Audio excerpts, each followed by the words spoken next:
Welcome to Radio Arizona RV. This is Eric Stark, and today I'm doing episode number 25.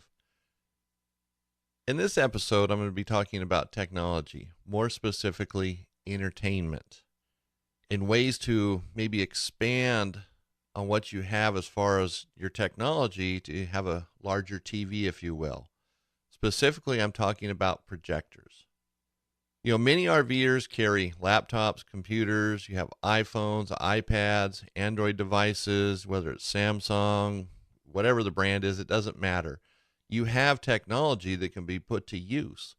And in an RV, sometimes you don't have a lot of space. Well, not sometimes, all the time, you don't have a lot of space, especially for like a 65-inch TV, a 55-inch. And I know some RVs do come with them, but other RVs are very limited. You might have a wall for it, but then it's not convenient because of where it's at or specific things that would interfere with it. But you know, in an RV, with the technology that more than likely you have, you could get a small projector, like a Pico projector from AXA Technologies. That's AAXA, AXA. Their website is AXA, AAXATECH.com.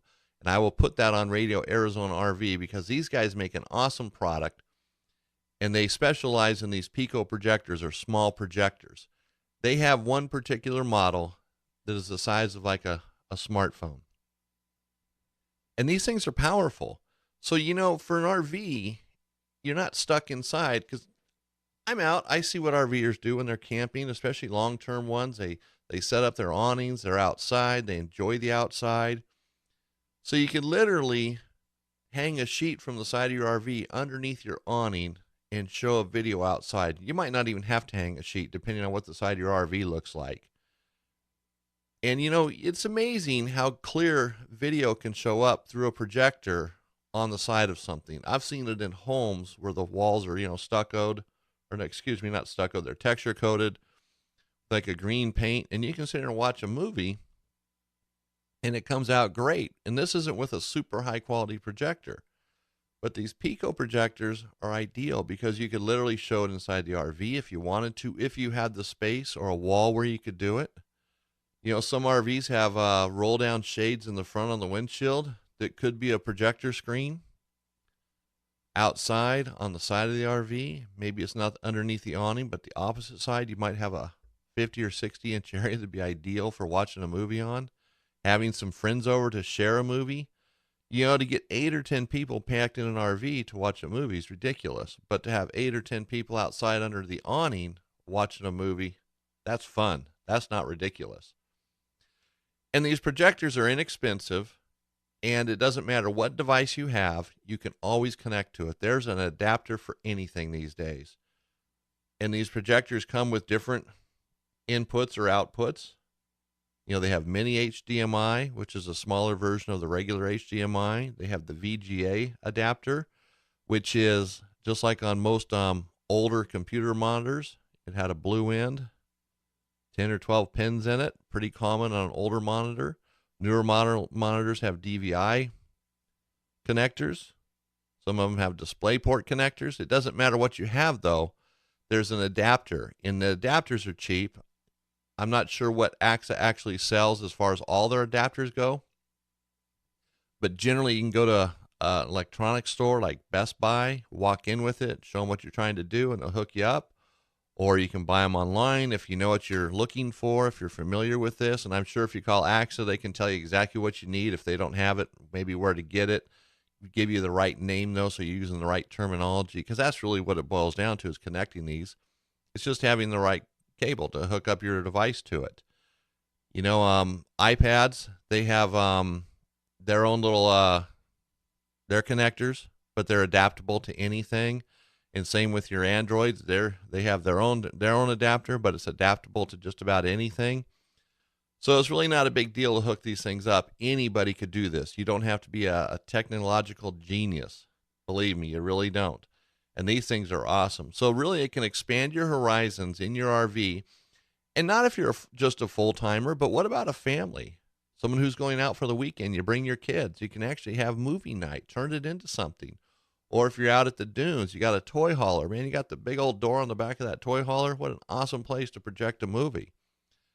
And you can have many people there. You can turn it into something fun. You know, it doesn't have to be just two people crammed in an RV or four people. You can have 10 people, 12 people, 20 people, whatever. You know, so it expands your options of entertainment. And with Netflix, Amazon, you know, there's Hulu, there's all these different avenues for getting videos inexpensively, cheap, or free, even YouTube. And all these devices play over the internet, and many RV parks already have Wi-Fi, so it's a natural. And even if you can't play live, you can always download movies as well. But Netflix, Amazon, they're designed for the lowest possible internet connection you can have. You know, those movies are tweaked in such a way that they play on pretty bad connections. So you can really enjoy it. But if you know you're going to be someplace where there's no internet, you know, you don't have it on your phone, download some movies, bring them with you. It's easy to do this. And these are all things, if you don't have someone in the house to help you with, you can, heck, you could call me, 800-789-5588, and I can help you. Or you can go to a local electronics store. You can Google this stuff. You can find it on the internet. But the point is, these projectors are small. They're compact. They work great. They show good pictures. You can get a 50-inch screen out of some of them. The smaller ones, the larger ones, of course, would be a larger screen. And, you know, they start out at like $200. I think one model's under 200, and they just kind of go up from there. And if you go to their website, axatech.com, if you click on the store link at the top, across the top, it says store. If you click on that, it kind of brings up all the models and puts them right there in front of you with more information. So it might make the decision making a little bit easier that way. It's almost like a comparison. And of course, you can buy it from their website, or you can shop it on the internet to see if you can buy a better price or something else, a package deal where they include the adapters you might need or whatever it might be. But check it out. You know, expand your horizons, get outside of the RV, look at what you have, where you have available space to use a projector. Projectors might seem like they're old school, but they're not. They're used all over the world today. Businesses use them, schools use them, churches use them. They're very common because of where they can be used at. And an RV is an ideal place to use a projector because you don't have the space like an auditorium or like a house with a home theater system or a big giant living room where you can have a 65-inch TV. And you might have the space for the TV, but can you have the space to watch it with 10 of your friends? Probably not. At least not in comfort. So check it out. Go to axatech.com, see what they have. That's the brand I would recommend. That's the brand I would purchase, and that's exactly the company that you want to go to. They have a great product and a great name. So this is Eric Stark with Radio Arizona RV, and I hope you enjoyed this episode number 25. It's about entertainment and what we can do with the devices we already have in our RV and expanding our inside to the outside, or the inside of our RV to the great outdoors, if you will. So I want to thank you again for listening, and check us out on the internet at www.radioarizonarv.com. Thank you.